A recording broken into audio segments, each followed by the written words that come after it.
Bismillahirrahmanirrahim. Alhamdulillahi rabbil alamin. Wassalatu wassalamu ala asyrafil anbiya'i wal mursalin wa ala alihi wa sahbihi ajmain. Alhamdulillah, murid-murid yang dirahmati Allah. Insyaallah hari ini kita akan masuk dalam bab yang baru, bab 18. Tajuknya ialah puasa benteng diri. Pendidikan Islam tingkatan 2 pada muka surat 129. Jadi seperti biasa, sila pastikan Anda bersedia dengan buku teks masing-masing sambil menonton video pembelajaran kali ini. Baik, kita pergi kepada isi kandungan. Apa yang akan Anda pelajari dalam bab ini? Oke, ada 11 kesemuanya. Yang pertama, kelebihan bulan Ramadan. Yang kedua, maksud, hukum, dan dalil puasa. Yang ketiga, syarat wajib dan syarat sah puasa. Yang keempat, rukun dan perkara yang membatalkan puasa. Kelima, sunnah puasa. Keenam, jenis puasa. Ketujuh, golongan yang diharuskan berbuka puasa. Kedelapan, maksud qada, fidyah, dan kafarah puasa. Yang kesembilan, qada, fidyah, dan kafarah puasa bagi golongan yang diharuskan berbuka puasa. Yang kesepuluh, hikmah puasa. Dan yang terakhir, kelebihan puasa dari sudut sains. Jadi ada 11 perkara yang akan Anda pelajari dalam bab ini. Baik, bismillah, kita masuk kepada yang pertama, keistimewaan bulan Ramadan. Ramadan yang diturunkan oleh Allah Subhanahu wa taala mempunyai keistimewaan dan kelebihannya yang sendiri. Yang pertama, bulan diturunkan Al-Qur'an. Sebagaimana firman Allah Subhanahu wa taala, A'udzu billahi minasyaitonir rajim. Syahrul Ramadan alladzi unzila fihil Qur'an. Maksudnya ialah bulan Ramadan yang padanya diturunkan Al-Qur'an. Yang kedua, kelebihan yang kedua adalah bulan untuk berpuasa. Firman Allah Subhanahu wa taala, A'udzu billahi minasyaitonir rajim. فَمَنْ شَهِدَ مِنْكُمُ الشَّهْرَ فَلْيَصُمْهُ. Maksudnya ialah, oleh itu, sesiapa daripada kamu yang menyaksikan anak bulan Ramadan atau mengetahuinya, maka hendaklah dia berpuasa pada bulan itu. Baik, seterusnya, kelebihan yang ketiga ialah terdapat Lailatul Qadar yang lebih baik daripada 1000 bulan. Firman Allah Subhanahu wa taala, A'udzu billahi minasyaitonir rajim. Lailatul Qadri khairum min alfi syahr. Maksudnya, malam Qadar lebih baik daripada 1000 bulan. Yang terakhir, bulan pengampunan. Oke, hadisnya ialah an Abi Hurairah radhiyallahu anhu qala Rasulullah sallallahu alaihi wasallam, Man shama Ramadana imanan wa ihtisaba ghufira lahu ma taqaddama min dzambi.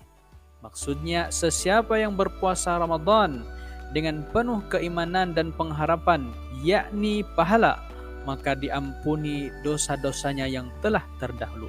Hadis muttafaqun alaih. Jadi itu adalah antara kelebihan ataupun keistimewaan bulan Ramadan. Baik, kita pergi kepada yang berikutnya, maksud puasa. Apa yang dimaksudkan dengan puasa? Dari sudut bahasa bermaksud menahan diri, tahan diri. Dari sudut istilah pula, menahan diri daripada perkara yang membatalkan puasa. Semua perkara yang membatalkan puasa. Bermula dari terbitnya fajar sehingga terbenam matahari, mengikut syarat tertentu dan disertai dengan niat puasa. Jadi itu adalah maksud kepada puasa dari sudut bahasa dan istilah. Apakah hukum kita berpuasa? Setiap tahun kita berpuasa. Apakah hukumnya? Hukumnya ialah wajib bagi setiap individu muslim. Wajib kepada semua individu muslim. Baik, kita pergi kepada dalil puasa. Apakah ada arahan ataupun suruhan Allah kepada kita untuk berpuasa? Ya, ada. Dalam hadis juga ada. Baik, yang pertama daripada Al-Quran, A'udzu billahi minasyaitonir rajim. Bismillahirrahmanirrahim. Ya ayyuhalladzina amanu kutiba alaikumus siyamu kama kutiba alal ladzina min qablikum la'allakum tattaqun.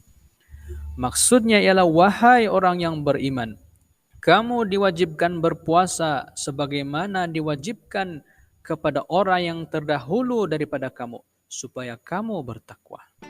Adapun dalil daripada hadis pula ialah an Abi Hurairah radhiyallahu anhu anna Nabi sallallahu alaihi wasallam qala sumu li ru'yatihi wa aftiru li ru'yatihi, muttafaqun alaih. Apa maksudnya? Berpuasalah kamu kerana melihat anak bulan Ramadan, dan berbukalah, yakni berayalah kamu kerana melihat anak bulan Syawal. Baik, selesai untuk dalil puasa, kita pergi kepada yang berikutnya, ialah syarat puasa. Apakah syarat yang mewajibkan kita untuk berpuasa? Jika ada perkara ini dalam diri kita, maka wajib ke atas kita berpuasa. Baik, tengok syarat wajib berpuasa. Yang pertama, mestilah Islam dan bukan kafir. Yang kedua, baligh, iaitu bukan kanak-kanak. Yang ketiga, berakal, tidak gila. Yang keempat, mestilah tidak uzur syar'i yang menghalang berpuasa.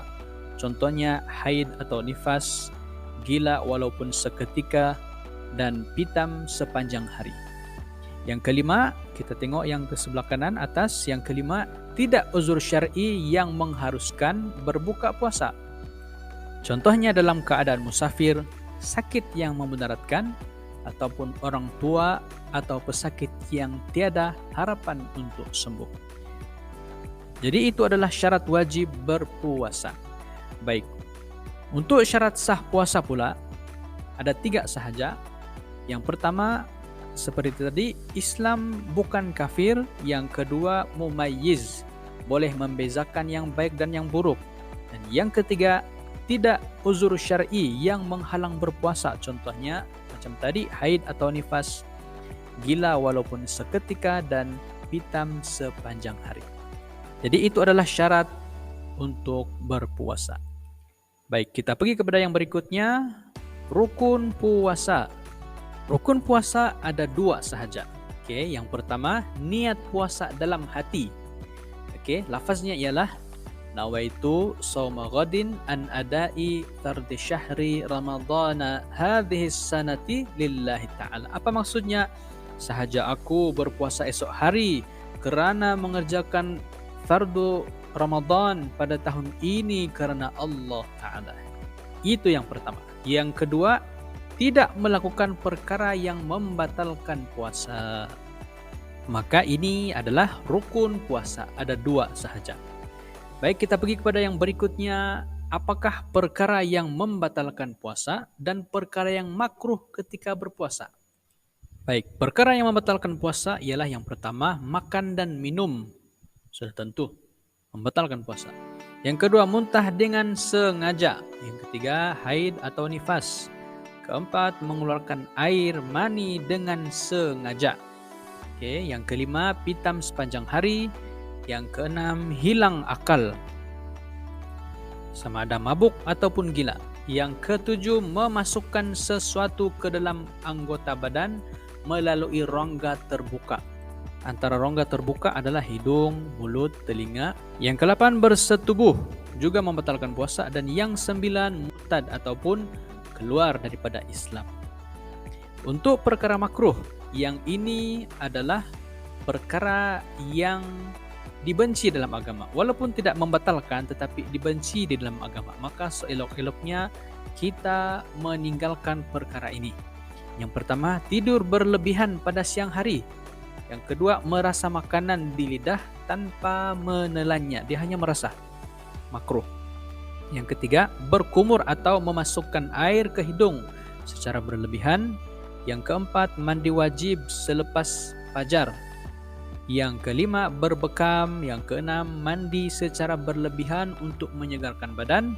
Yang ketujuh, melewatkan berbuka pun makruh. Yang ke-8, melakukan permulaan persetubuhan bagi suami istri. Jadi perkara-perkara ini adalah makruh ketika berpuasa. Baik, seterusnya. Oke, sunnah-sunnah ketika berpuasa, yang mana apabila kita lakukan ini boleh mendatangkan pahala. Baik, kita pergi kepada yang pertama, sebelah kiri bahagian atas, ketika sahur. Sunnahnya ialah mesti bersahur. Oke, yang kedua, melewatkan sahur. Yang ketiga, mandi wajib sebelum fajar jika berjunub. Mandi wajib sebelum masuk waktu subuh lah. Baik, yang kedua, ibadah pada waktu siang dan malam. Yang pertama, membaca Al-Quran. Yang kedua, berzikir, berselawat dan berdoa. Yang ketiga, bersedekah. Yang keempat, beriktikaf di masjid, terutama pada 10 hari terakhir Ramadan. Yang kelima, menahan lidah daripada perkara yang haram, seperti mengumpat dan berbohong. Apa-apa yang tidak baik, kena tinggalkan. Yang keenam, menahan diri daripada perbuatan yang memberahikan, seperti menonton video lucah dan melihat bukan mahram tanpa sebab. Dan yang ketujuh, kita bersolat tarawih dan witir, iaitulah dilaksanakan pada waktu malam sahaja. Baik, apa pula sunnah ketika berbuka? Yang pertama, bersegera untuk berbuka, masuk waktu terus berbuka. Yang kedua, mendahulukan kurma ataupun makanan manis ketika berbuka. Yang ketiga, membaca doa berbuka puasa. Doanya ialah Allahumma laka sumtu wa ala rizqika aftartu. Dhahabadh dhama wabtallatil uruq wa thabatal ajru insyaallah. Maksudnya ialah, ya Allah, keranamu aku berpuasa, dengan rezekimu aku berbuka, hilang dahaga dan basah urat saraf, dan tetaplah pahala dengan izinmu. Dan sunnah yang keempat ialah menjamu orang lain berbuka puasa, walaupun hanya dengan sebiji kurma atau seteguk air. Jadi itu adalah antara sunnah-sunnah ketika berpuasa. Kita pergi kepada yang berikutnya, jenis-jenis puasa. Baik, puasa wajib. Yang pertama ialah puasa Ramadan. Kedua, puasa qada, puasa ganti. Yang ketiga, puasa nazar. Dan yang keempat, puasa kafar. Semua ini adalah puasa yang wajib, mesti dilakukan. Baik, puasa yang kedua ialah puasa sunnah. Yang pertama, puasa pada hari Isnin dan Khamis. Yang kedua, puasa selang sehari, yaitu puasa Nabi Daud alaihissalam. Yang ketiga, puasa pada hari Arafah, yaitu 9 Zulhijjah. Yang keempat, puasa pada hari Tasu'ah, 9 Muharram, dan Asyurah, 10 Muharram. Yang kelima, puasa pada hari putih, yaitu Al-Ayyamul Baydha, yaitulah 13, 14, dan 15 setiap bulan. Yang keenam, puasa 6 hari pada bulan Syawal selepas Aidil Fitri. Adapun puasa yang haram, yang apabila dilakukan berdosa kepada kita. Yang pertama, puasa pada hari raya Aidil Fitri dan Aidil Adha. Hari raya kita puasa, hari Aidil Adha pun kita puasa. Ini haram. Yang kedua, puasa pada hari tasyrik, yaitu 11, 12, dan 13 Zulhijjah. Yang ketiga, puasa selepas nisfu Sya'ban, kecuali bagi orang yang biasa berpuasa dan orang yang wajib berpuasa. Sya'ban ni bulan sebelum Ramadan lah. Okey, yang keempat, puasa pada hari Syak, iaitulah berpuasa pada 30 Sya'ban. Dibuat puasa pada waktu-waktu ini adalah haram. Adapun makruh, puasa makruh adalah yang pertama, puasa pada hari Jumaat sahaja. Kedua, puasa pada hari Sabtu sahaja. Yang ketiga, puasa pada hari Ahad sahaja. Dan yang keempat, puasa sepanjang tahun. Jadi puasa-puasa ini adalah hukumnya makruh. Baik, kita pergi kepada yang berikutnya. Golongan yang diharuskan berbuka. Siapakah golongan yang dibolehkan berbuka ketika sedang berpuasa? Baik, yang pertama, musafir yang diharuskan syarak. Okey, yang kedua, orang yang ditimpa sakit yang memudaratkan. Yang ketiga, orang tua yang tidak mampu berpuasa. Keempat, ibu yang mengandung atau menyusukan anak yang bimbang akan kesehatan diri ataupun anaknya. Yang kelima, orang yang terlalu lapar ataupun dahaga sehingga boleh membahayakan dirinya. Dan yang keenam, orang yang melakukan pekerjaan berat sehingga boleh memudaratkan dirinya jika meneruskan puasa. Jadi golongan ini boleh berbuka puasa walaupun ketika itu mereka berpuasa. Tetapi setelah habis Ramadan kena gantilah. Baik, maksud qada fidyah dan kafarah puasa. Qada ini bermaksud mengganti hari puasa Ramadan bagi setiap hari yang ditinggalkan, qada. Adapun fidyah ialah memberi makanan fakir miskin dengan kadar secupak makanan asasi sesebuah negara bagi sehari puasa yang ditinggalkan. Oke, secupak bersamaan dengan 675 gram makanan lah. Oke, adapun kafarah ialah denda yang dikenakan kepada suami yang membatalkan puasa. Oke, pada bulan Ramadan dengan melakukan satu perbuatan, yaitulah persetubuhan ataupun jima mengikut turutan tertentu. Jadi denda yang pertama ialah mesti memerdekakan seorang hamba. Yang kedua, jika tidak mampu berpuasa 2 bulan berturut-turut tanpa gagal. Yang kelima, jika tidak mampu memberi makanan kepada 60 orang miskin dengan kadar secupak seorang. Baik, seterusnya kita pergi kepada qada, fidyah dan kafarah puasa bagi golongan yang diharuskan berbuka puasa. Baik, kita pergi kepada yang pertama, wajib qada. Golongan yang tersenarai ini mesti mengganti puasa mereka. Baik, yang pertama, musafir yang diharuskan syara. Maksudnya dia bermusafir bukan untuk tujuan maksiat. Yang kedua, orang yang ditimpa sakit yang memudaratkan. Yang ketiga, perempuan haid ataupun nifas. Yang keempat, ibu yang mengandung atau menyusukan anak yang bimbang akan kesehatan dirinya. Habis sahaja Ramadan, mereka wajib qada. Baik, golongan yang kedua, wajib fidyah, yaitulah wajib membayar 675 gram secupak makanan. Oke, yang pertama, pesakit yang tiada harapan untuk sembuh. Yang kedua, orang tua yang tidak mampu berpuasa. Yang ketiga, orang yang mati sebelum sempat qada puasa jika tidak diqada oleh warisnya. Jadi 3 golongan ini wajib membayar fidyah. Baik, yang ketiga, wajib qada, wajib ganti dan membayar fidyah pula. Baik, yang pertama, ibu yang mengandung atau menyusukan anak yang bimbang akan kesehatan anaknya. Yang kedua, tidak qada puasa tanpa keuzuran sehingga masuk bulan Ramadan seterusnya. Nah, golongan ini wajib kena ganti dan wajib memberikan fidyah, membayar fidyah. Adapun golongan yang terakhir, wajib mengganti dan didenda pula dengan kafarah. Itulah suami yang membatalkan puasa pada bulan Ramadan dengan melakukan persetubuhan. Jadi mesti diganti puasa dan juga kafarah sebagaimana yang kita sebut tadilah, kafarah yang disebutkan sebentar tadi. Baik, seterusnya kita pergi kepada hikmah puasa. Apakah kelebihan puasa? Baik, yang pertama, menambah ketaatan kepada Allah karena melaksanakan ibadah kepadanya dan mengurangkan maksiat. Oke, yang kedua, memelihara kesehatan badan kerana merehatkan sistem pencernaan dan mengatur diet seimbang. Yang ketiga, melahirkan sifat mahabbah dan belas ihsan kepada fakir miskin. Kerana apa? Kerana merasai pengalaman kekurangan makanan. Yang keempat, menjimatkan perbelanjaan kerana puasa dapat mengurangkan perbelanjaan makanan dan minum pada siang hari. Yang kelima, mengelakkan diri daripada terjerumus ke dalam penzinaan kerana dapat mengawal hawa nafsu syahwat. Jadi itu antara hikmah kita berpuasa. Kita pergi kepada yang terakhir, kelebihan puasa dari sudut sains.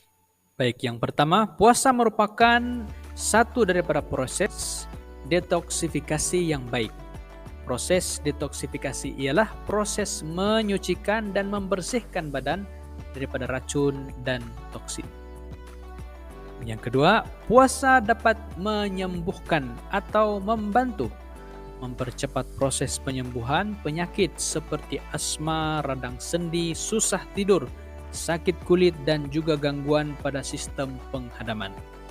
Baik, kelebihan yang ketiga, melewatkan sahur membantu memelihara kesehatan badan dan mengelakkan risiko seperti kegemukan, sakit jantung, kencing manis, dan kekurangan zat besi yang boleh mengakibatkan penyakit anemia. Kurma yang digalakkan untuk dimakan ketika berbuka mengandungi sejenis gula yang mudah diserap oleh badan, yaitu glukosa dan fruktosa, serta 23 jenis asid amino yang sebahagiannya tidak terdapat dalam buah-buahan yang lain. Sebenarnya banyak lagi kelebihan puasa nih dari sudut sains, tetapi yang kita ada dalam buku teks ada 3 saja. Selebihnya pelajar boleh cari sendirilah, boleh explore sendiri. Oke, jadi itu sahaja pembelajaran kali ini. Babnya ialah puasa benteng diri. Semoga difahami.